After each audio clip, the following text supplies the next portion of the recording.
Perfect. We have our three speakers here. So, good evening, good morning, and good afternoon, and welcome to another Redline Twitter Space. This time, talking about Vladimir Putin and his most likely successor.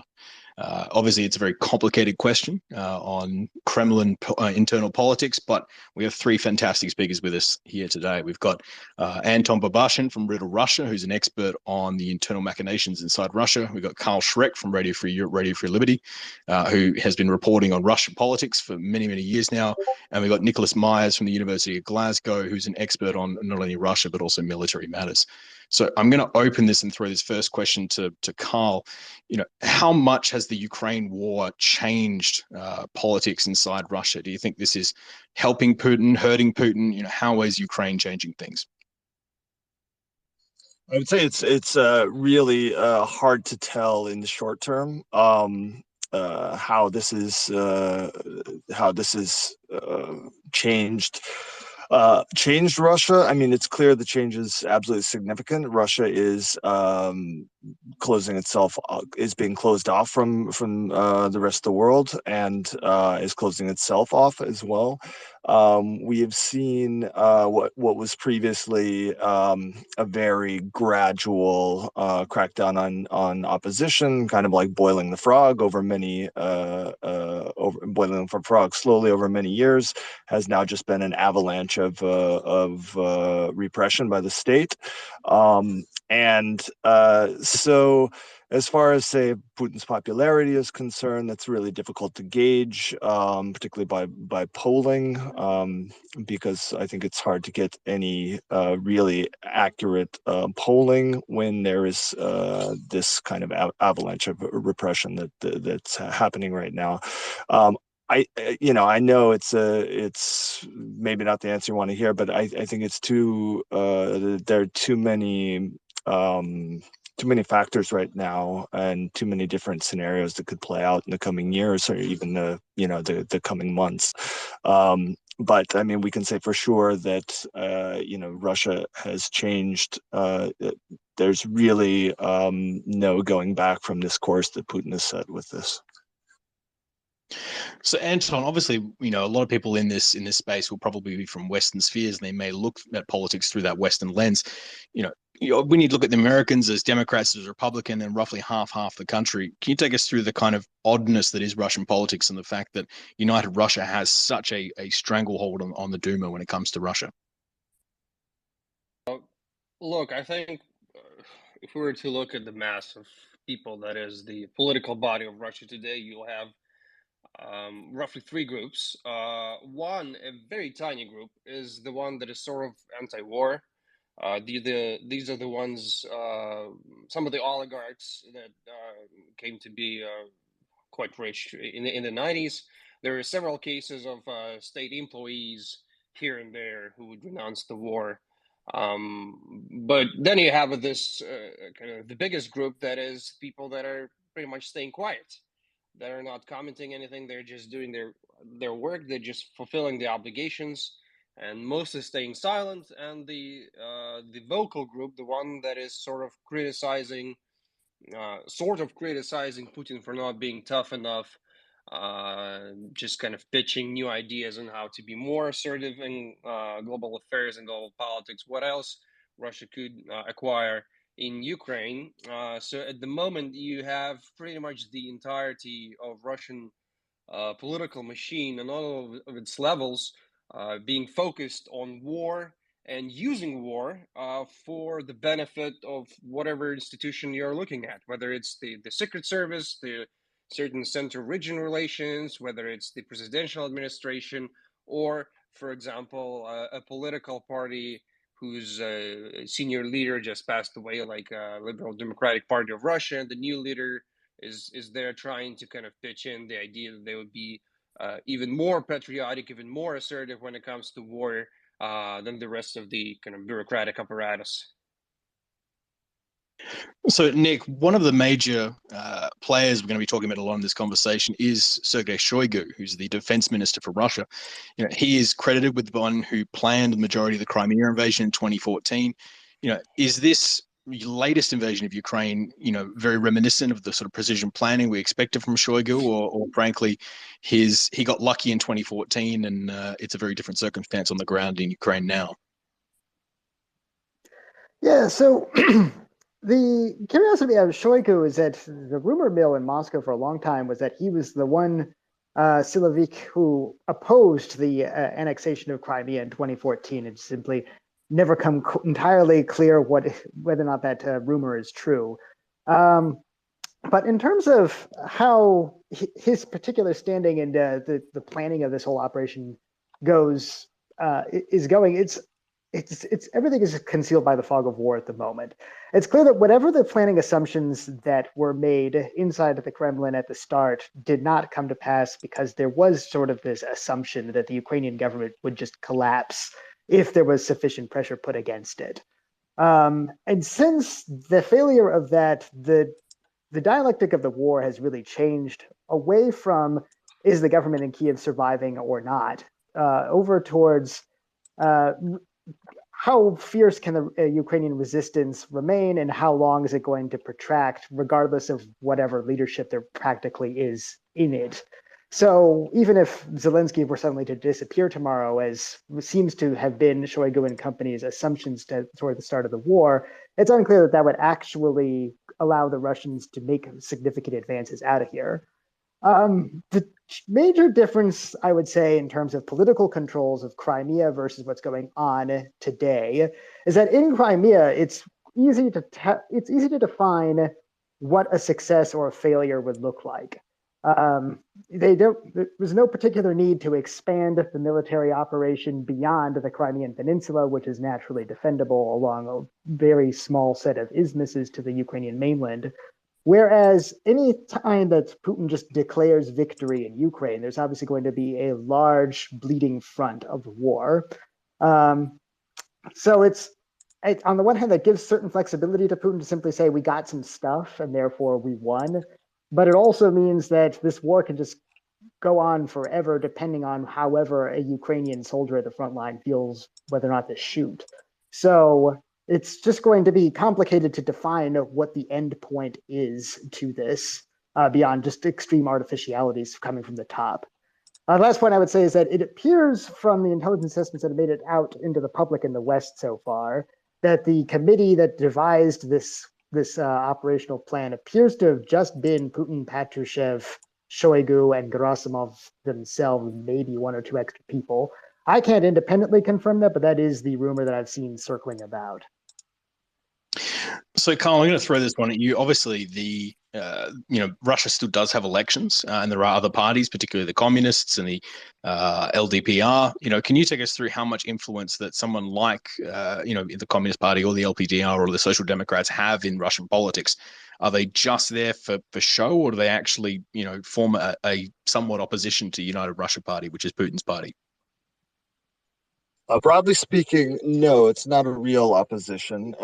Mainly, they are parties basically aimed at giving, a faux alternative to potentially disenchanted voters. There are some, exceptions. We've seen cases where opposition candidates would run on the communist ticket and secure, municipal victory. And we've actually seen blowback. They've from the ruling party and from authorities targeting those candidates either with criminal charges or other sorts of pressure.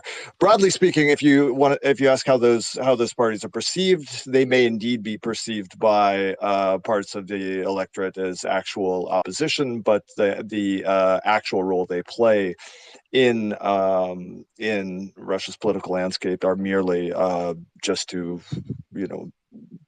broadly give the impression of political plurality. At least at this moment there, and at no moment, I'd say, over the past 19 years or so, have they ever played a presented any sort of serious threat to Putin's status quo.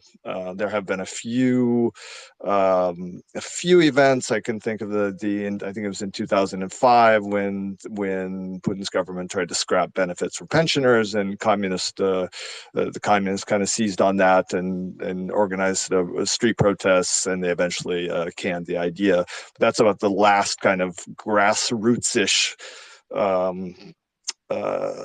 event I can think of associated with the communists that presented any sort of like real serious kind of grassroots challenge to Putin's government.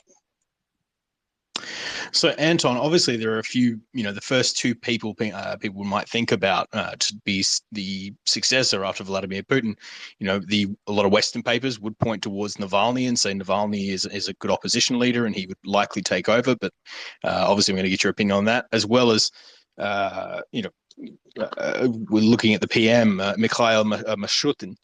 He is right now slated to be the new, the successor for Putin, but is he actually have the national cut through to be able to pull that off, or is it another Malenkov 2.0? So to get your opinions on Navalny and Mishutin and how likely they would be to take over from Putin in the unlikely event that Putin was to have a heart attack tomorrow or something like that. Yeah, exactly. That's the point. I mean, there's no reason at this moment to actually think that he is about to leave.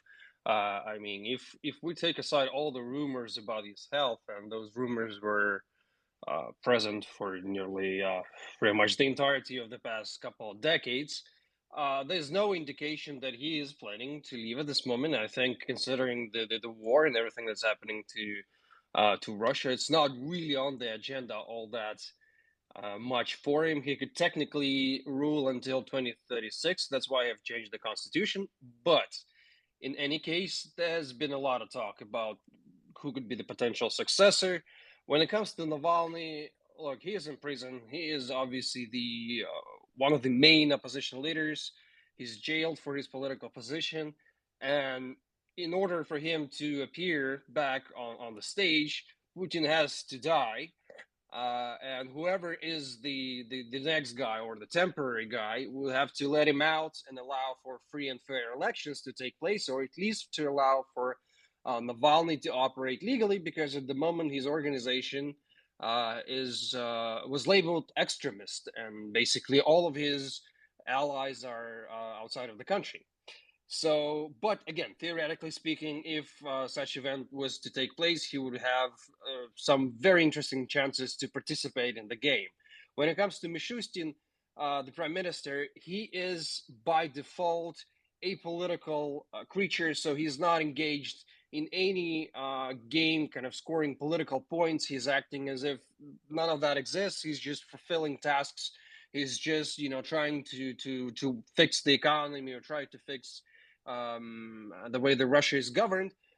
So I wouldn't say that he is actually on the top of the list. I would say that you could even see people like Sergei Kiriyenko, one of the top guys ruling domestic affairs from the presidential administration, making more ways into kind of being viewed as a successor, or the head of Russian Duma, Vyacheslav Volodin, also being quite outspoken and at the moment could be viewed more of as a successor type. But again, with every single case like that, there are a lot of conditions, and the main one being what's happening to Putin. Is he actually going or not? And if all this talk is pointless at this point.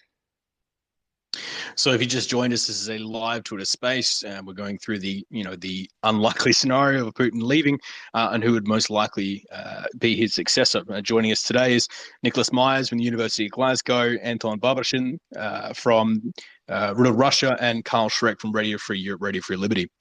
Nick, I'm going to throw, and we've also got our DMs open as well. So you do have a question for our panel, you can DM the red line and I can ask those questions to the panel. But Nick, this one's for you. In March, we saw the Ukrainian intelligence agencies come out and saying there was a coup taking place in the palace, inside the Kremlin palace. And effectively, it was looking like it was going to be the head of the FSB, Alexander Bortnikov, who was running the coup. Why would that story come out, and was there any truth behind it, and why would Bortnikov be the one to lead that coup? I'm going to throw this back, Nick.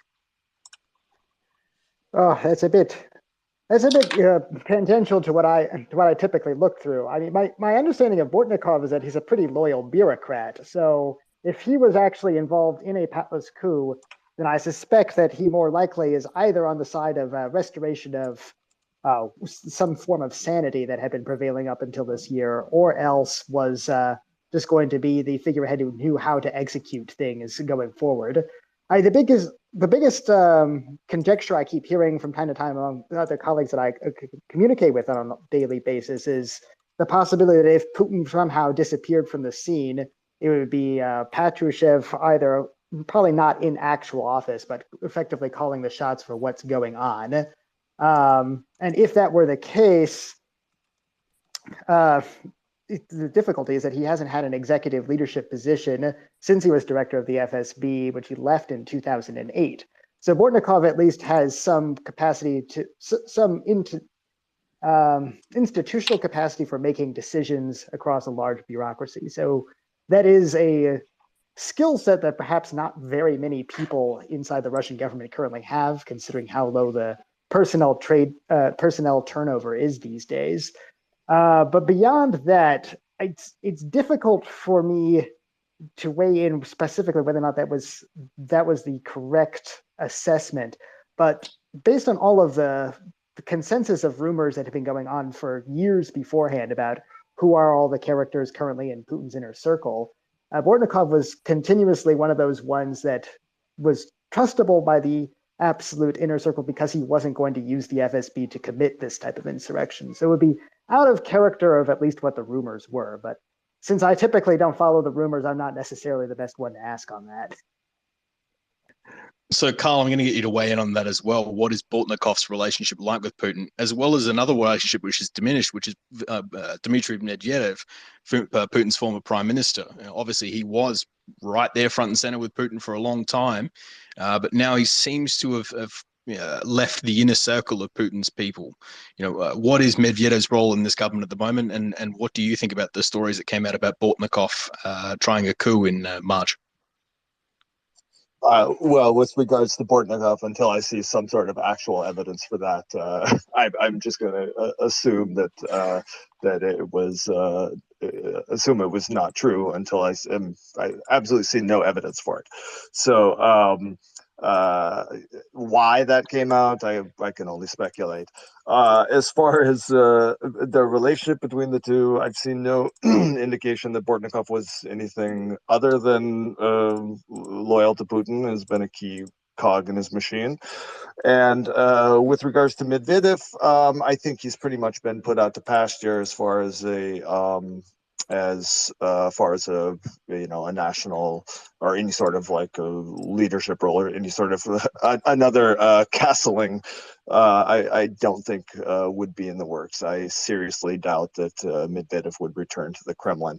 I mean, what's interesting when you see about Medvedev, who was always seen, as this kind of the liberal wing of Putin's circle, this iPhone loving, tech loving, Western oriented functionary, but over the past 2 months, or maybe 3 months, he's just regularly been publishing these really bombastic anti-Western screeds that seem so out of character with everything that was ever kind of the image he had built for himself over many years. So as to why he's taking pen to paper now to come out with these tirades, I really don't know if he's trying to demonstrate loyalty or trying to shed that kind of Western-leaning liberal image that he had before. I'm not sure, but it is something interesting to note. So, Anton, one of the major characters in this story is Sergei Shoigu, the defense minister. He's one of the only people that Putin has spent lots of time with. Effectively, even they went hiking in Siberia on quite a lot of occasions. And the rumor is that he's one of the only people that can, spend lots of time with Putin without any security being anywhere near him, even on those camping trips. How influential is Shoigu on Putin and Putin's doctrine here? Look, it is a good question. We will never know for sure whether Shoigu is active in terms of proposing actual ideas. I think it is probably the case of Shoigu just simply being in a similar state of mind as Putin.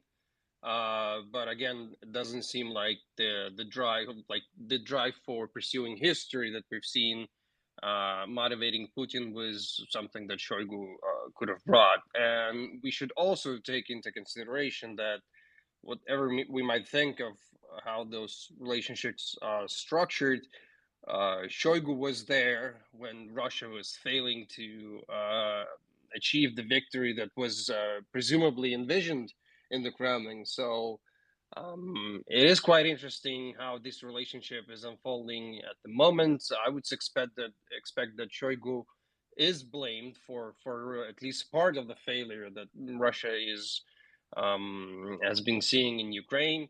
I mean, again, we could only guess, interpret some of the signals, but there were a few meetings where Shoigu was not dressed in the military uniform. He was just wearing a suit, which is quite unusual for this type of occasion. He was absent for a number of weeks, presumably, as the rumor goes, that he had a heart attack. It is unclear, of course. A war is going on, but I would not overestimate Shoigu's influence, especially compared to others who came in with Putin to power. Because we should also remember that Shoigu is one of the ministers, one of the senior officials that was in power before Putin came in. Because Shoigu is the last remaining senior official from the Yeltsin's era. So, Nick, one of the interesting things with this invasion of Ukraine was the day before, everything really kicked off. There was this televised event where effectively Putin brought a lot of the sort of inner sanctum of the Kremlin on television and asked them if they had any objectives to the war on Ukraine. Do you think this was Putin showing that his cabinet's together, or more of insurance policy to make sure that, if any of these guys tried a coup or to say, I didn't support the war on Ukraine, that, Putin could point to the television and say, look, yeah, I have you on tape saying that. So insurance policy or a sign of unity inside the Kremlin? I mean, my suspicion is both. To a large extent, Putin has removed a lot of the people who showed up in that meeting from the decision-making process. They generally are retained for giving opinions and making sure that they're not on the outside peeing in, as Lyndon Johnson would have put it. My feeling on that whole meeting was clearly that the scripting was pretty strong, as evidenced by Sergei Narishkin, the director of the SVR, which is the external intelligence service, botching his lines and getting a great glare down in a manner that was not censored from state media when it came out. So to a certain extent, I certainly do think that there is a measure of making sure that everybody is properly on board, especially considering that the decision to do this invasion was almost certainly done with a much smaller group than all the people who showed up to it. On the other hand, we also need to remember that for the perception of Russia within the ruling clique, there is a pretty strong ideological resurgence that Putin's trying to push. And my suspicion is that even if it is only skin deep for most of the people there, Putin does seem to truly believe that the key to ensuring that Russia does not collapse, whatever happens over the next couple of months or years, is that everybody continues to believe in that multinational, multi-ethnic Russia that is much closer to an imperial identity than a national identity. We can put it by Western terms. And so ensuring that everybody is on the record of enshrining that dream into policy reality is something that I think Putin takes extremely seriously, and that everybody in the government knows that they need to respond to in order to keep their jobs. There's still the question of to what extent do the people in the senior ranks of the government profess that in order to get in, or only become open to consideration for their jobs because they already believed that. But I do think that it's not so much an either or on that. I do think that is the capacity to hang some of those members out to dry afterwards if they end up saying that this was a mistake. But we also know that people who claim that things are a mistake can be, even within the Soviet system, can be the authors of reversing policy in the event that there is a leadership shift. Most famously, in the case of Afghanistan, where it was Andropov's lieutenants who were ultimately able to start to undo the Afghan war under Gorbachev, who was, of course, brought in by Andropov himself. Despite Andropov, of course, affirming that the war was necessary at the beginning because that was what the party line was. So obviously the rise for Putin coming to power hasn't been, gravy for everybody. And Carl, I'm going to throw this question at you. We look at a lot of oligarchs who maybe haven't been as successful under Putin, like Mikhail Khodorkovsky. Are these guys maybe seeing this moment as a time to try and foment instability because of the war, or frankly, the oligarchs who are out now are out permanently, and there's not too much that they would be able to do to shift policy or politics in Russia? Well, I think that in the case of Khodorkovsky, I mean, certainly, I don't think he would have any sort of political future in Russia if things were to change drastically. He's been out of the game too long and out of the country too long, which is the reason that Navalny himself, came back to Russia to, where certain imprisonment awaited him. That being said, Khodorkovsky himself is, he's financed political activity.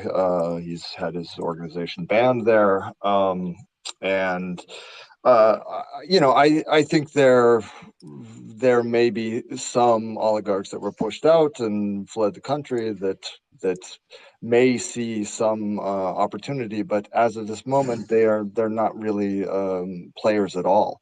Their main role in Russian politics right now is simply as bogeymen, basically for the Kremlin service. So it's hard for me to fathom any oligarchs that is on the outs right now, storming back to play any sort of significant role in Russian politics.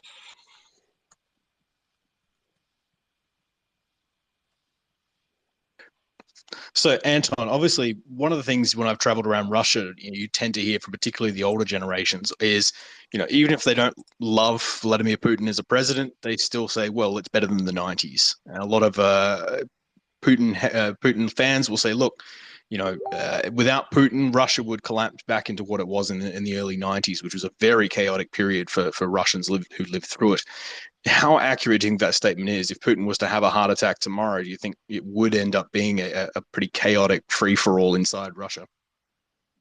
Well, look, this is, of course, a scare. It was a propaganda scare that was invented, I think, in Putin's second term in power, where they were just looking for some options on how to mobilize public, and this was a very effective strategy. But again, I mean, it's 2024, and there's a significant portion of Russian society that doesn't really bite into the whole, oh my God, 1990s were awful, let Putin, do his thing. So the scare now isn't so much that things would go back to the 90s, is the way that the propaganda frames is essentially that Russia would be attacked by NATO, it would be through Ukraine or through other proxies. I mean, if you look at some of the Russian TV messages, it goes as far as to say that the Russian people would be sent to gulags by the Europeans because they detest us, and so on and so forth. Resources would be taken. I mean, there's a lot of talk about whether how exactly things would go back if Putin goes, but in reality of things, I mean, as with any autocrat dictator that it's been sitting for too long, he would go and things would change and country would continue working, and there's nothing impossible in the process. Of course, it would be a struggle. It would depend very much on the time and the conditions upon which he goes. So if he just suddenly drops, of course, things would be a bit chaotic, but If it's more of an organized departure, there could be multiple ways it would go. But again, we're seeing a number of cases all around former Soviet Union that show that no matter how you plan it, things could go south. For example, look at Kazakhstan, where there was a very managed process of succession with the leader of the nation, Nazarbayev, still kind of physically being in the country and giving way to the next generation of leaders.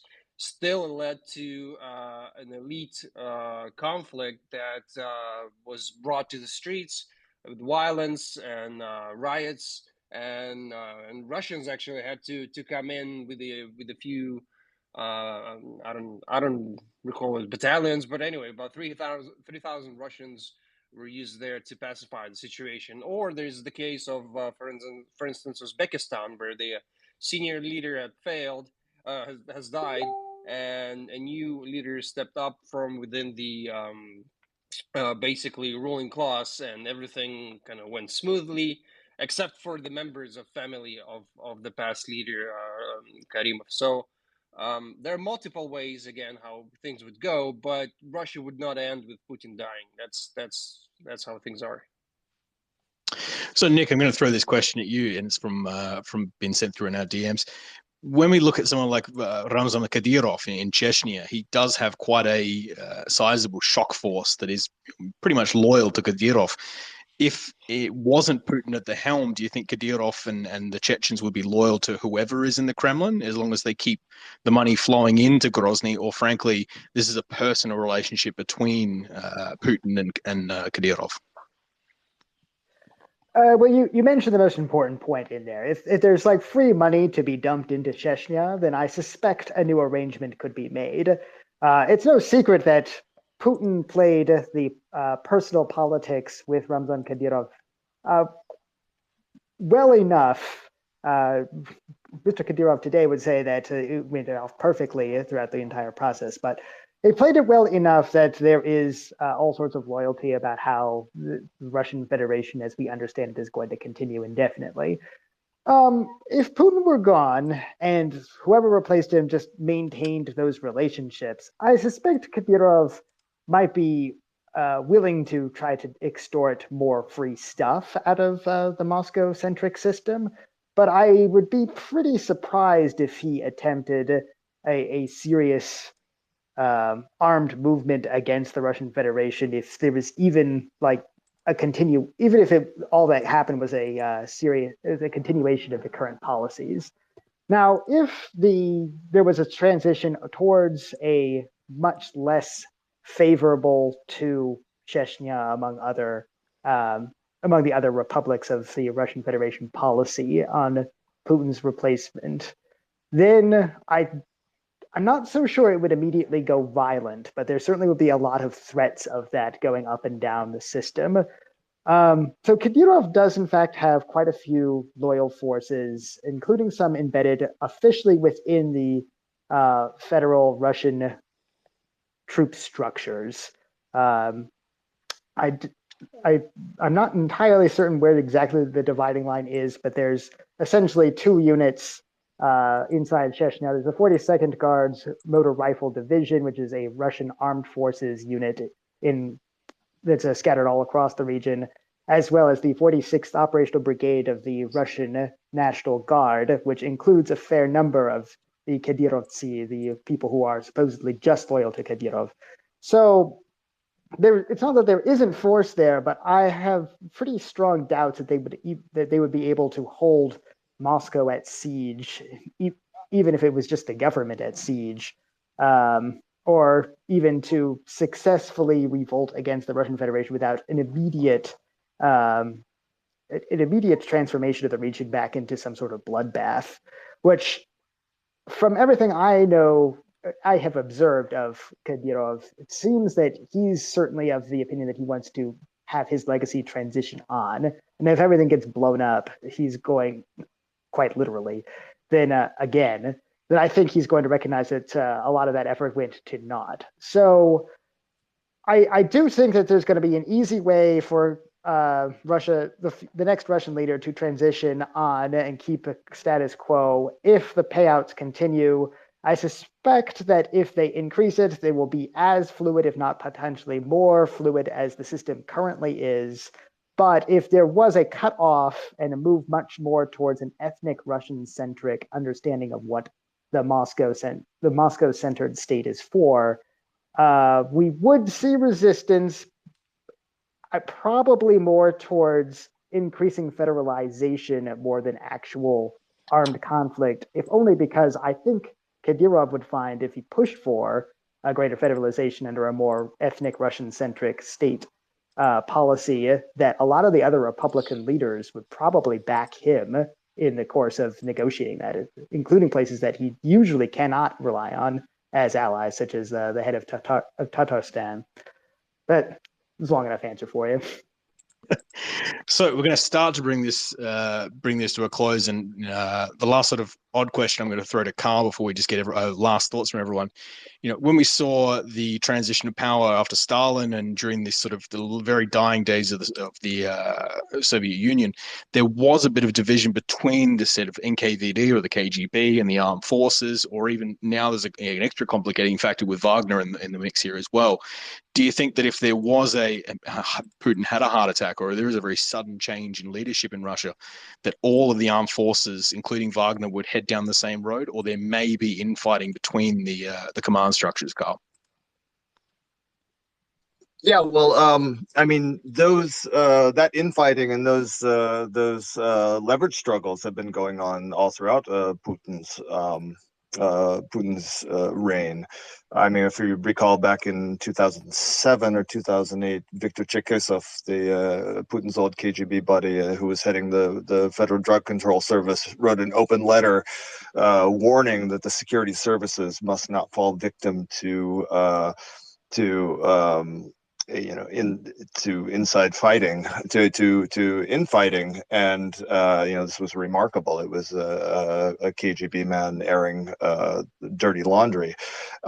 So power struggles have long gone on, and in fact, Putin has been very deft at arranging it so that he is essentially the only person who could manage this.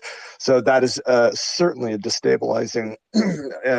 A rapid exit of Putin would certainly be destabilizing. We would definitely see very aggressive jostling for power among different factions of the Siloviki, and how that would be resolved, how some sort of consensus, assuming that Putin's ruling elite would continue on after his exit, how that would exactly shake out is unclear. So to sort of bring this to a close, I'm going to just go through everyone one at a time very quickly. Anton, your best bet, if you were a betting man, if Putin was to have a heart attack tomorrow, who would be the most likely person to take over as the leader of Russia? I think that if that was to happen tomorrow, you have the procedure kicking in and being Mishustin. Because he's the second one de facto in Russia, and then because Putin kicking in. If in this scenario Putin kicking in was not a planned operation, then you'd have a time period where there would be a negotiation, and considering the tradition of Putinist Russia, he still would need to somehow abide by a formal procedure so that this happens. So it would probably still be the need then to host proper, well, maybe not proper, but somewhat legitimate elections. And considering the general exhaustion with the same faces in politics that we have been seeing for a number of years now, I think no one would dare just to place themselves at the top and just say, look, I'm the new guy. So it would have to be an election, even if we have the very same people that are governing Russia today. So it would be quite a messy but unclear result of things. But again, if Putin kicks in, then it's Mishustin for at least like a few 6 months or some period. Carl, same question. If does Mishustin actually manage to stay in power, or frankly he'll be muscled out by either Patrushev or or Sechin or Navalny, or who do you think would take over if it wasn't Mishustin?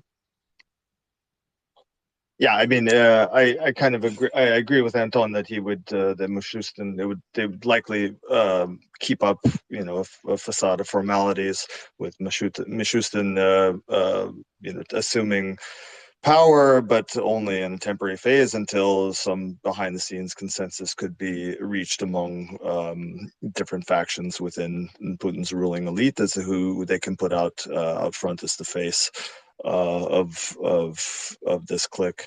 Who that would be, it's very difficult for me to say.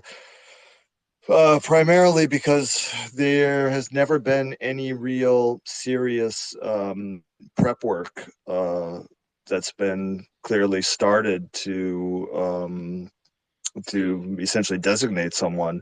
I think when Medvedev became president, he had a few months where there was this very staged meeting between Gryzlov and Putin and I think Volodin, I can't remember, where they agreed that Medvedev would be the guy, and then they had this 3 or 4 months to introduce him to the public and build him up. But when you look at Putin, you look at the image that's been cultivated for him for over 2 decades, it takes a long time to do something like that, to cultivate an image like that among the populace and create this image that he's the only one who can rule. Whether the consensus person they do come up with could be sold to the Russian public, or maybe not sold, but just forced upon and basically placed, using the same kind of repressive measures that are continuing to unfold in Russia is, I'm not sure. Short answer, I don't know exactly who. I hope that's helpful. Indeed. So, Nick, we've only got about 30 seconds left until we have to wrap this thing up. But you're a betting man. Who are you going to put your money on to take over after Mishustin? All right, firstly, congratulations to Anton fielding that question with no warning in advance. I do think Mishustin would be the person to go in power, at least temporarily, if there was a heart attack tomorrow. And then I would suspect that there would probably be a division of the authority between Kirienko and Patrushev behind the scenes for how to manage that transition over the next couple of months. But I also think that since both of them have been in office for so long, there's some bureaucratic forces that may force them out relatively quickly. If there's a managed transition, I would really look at some of those regional governors who keep getting promoted, even though nobody knows why they deserve those promotions, and also see, do they have FSB backgrounds? Because that's who I think Putin's actually going to go for when he picks somebody coming up, is someone we really don't know much about, so he can assume whatever ideology is in vogue at the time, as opposed to thinking that it's going to be one of the 10 people that we can easily list from the cabinet who's distinguished themselves in some way for now probably 10 odd years since nobody's been shifting. That's my short answer. So thank you so much for everyone who tuned in for this one and sent questions through. Thank you so much to Anton, Carl, and Nick for jumping on this one. It's been an absolute pleasure having you guys on. This recording is going to be on our YouTube channel in a few days' time, but you can listen to it on Twitter using Twitter Spaces for the next 7 days. But from the bottom of my heart, thank you so much for jumping on this one and talking about the unlikely event that Putin will leave and what sort of situation Russia would be in afterwards. No, thank you, Michael. Thanks for having me. Yeah, thanks. Take care. Thank you so much. We'll be back next week. We're doing a Twitter Space panel on the Philippines and the election of Marcos and what impact that's going to have on the Philippines' foreign policy going forward. But until then, thank you so much for tuning in, and I'll talk to you guys soon.